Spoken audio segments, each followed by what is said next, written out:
Have you seen the images from inside this guy's cell? It looks like a pigsty. Right. There's ripped up material all over the place. He's got a bunk. Can you find a photo, Steve? He's got a bunk that's absent a mattress, and there are drugs, prescription meds that are all on the top. You can see the med vials. You know, most of the time if you're on medication in a prison, first off, you're in custodial care of the state, all right? I say state, I mean you're in custodial care of, right there, the one to the left, you can see it. Yep. Oh, oh my God, look at that. That's crazy. Just a bunch of prescription drugs and stuff on the top bunk, like it's a little pharmacy up there. Yeah, precisely.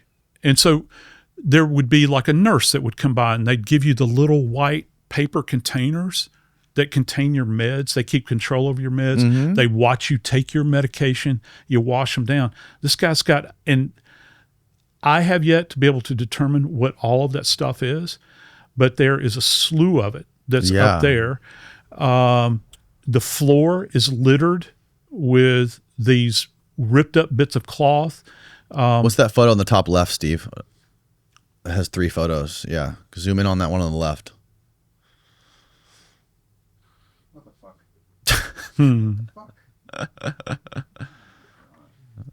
Oh, it's a YouTube thumbnail. It's a screen capture. Well, there's another picture of it. Oh, there you go. Zoom in on the one on the left.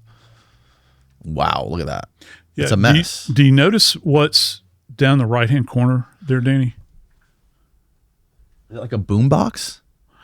I think it's a CPAP machine, and he's got CPAP machine, and he's got that in there with an electrical cord. That's an electrical cord.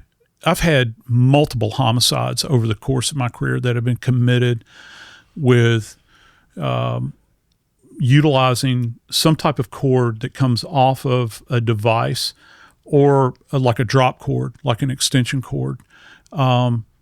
It creates kind of a more narrow furrow.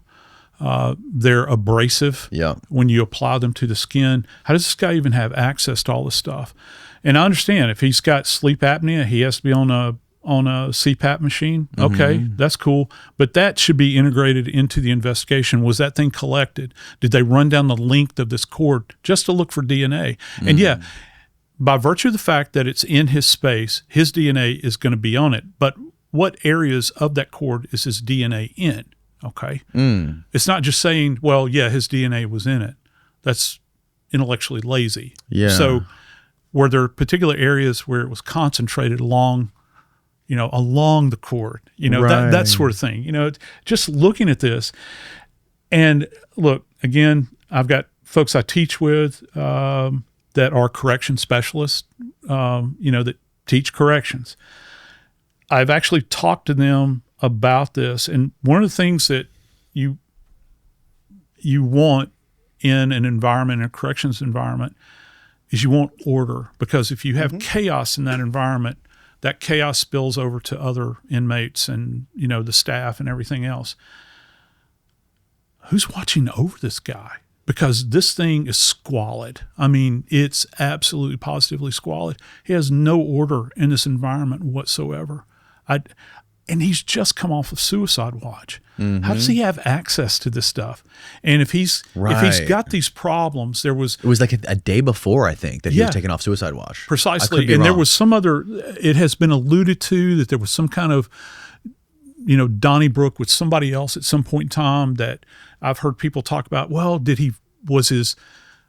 was his hyoid fractured prior to this event, and because he was cellies with somebody else, or he had a confrontation with somebody else, is that a survivable thing? I can't answer that question. I think that I would want to know. Was there any focal areas of hemorrhage where this thing had hemorrhaged out, and that there were signs of the bone? You get this kind of modeling that goes on with bone. Even kind of in the immediate, if you've got this pre-existing fracture, which I'm highly doubtful of this,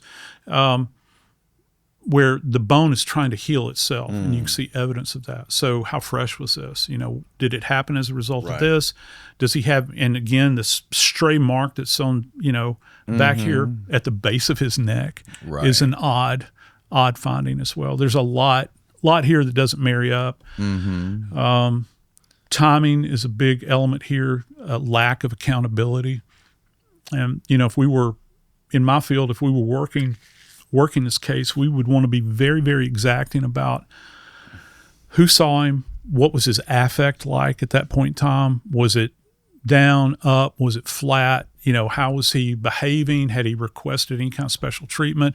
Gee, I'm feeling really blue right now, even though I've just come off a suicide watch. Because even in a case like this, in the medical legal world, we're going to track down a psychiatrist. We're going to have a conversation with him because we want to know everything about this guy. And so far, it's such a damn muddled mess at this point, and has been since the beginning. If you do your job in the beginning and you stay the course and you keep things really, really simple, you're able to kind of cut through all of the static. The problem is this is a monster of their own making because they failed so miserably. The prison system failed, I think, monumentally. Where he was housed, which I think if he is this valued, why do you have this guy in this particular location? Why has it been moved somewhere else where he can really be watched carefully? I've been on air with guys that practice in, not forensic scientists, with attorneys that practice in New York that would go and visit clients that were housed here. Mm-hmm. I've had multiple of these people say, we were terrified to go to this place. It was like Thunderdome. Wow. Yeah. And so you're going to stick him in here?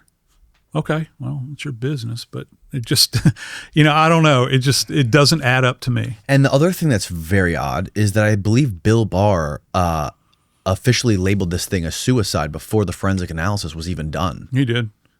Yeah. And I got to tell you, that normal? An attorney is probably the last person I'm going to go to for an opinion about manner and cause of death. Right. I don't care, what kind of sheepskin they have hanging on their wall. They're not qualified to do that, particularly something that is this delicate.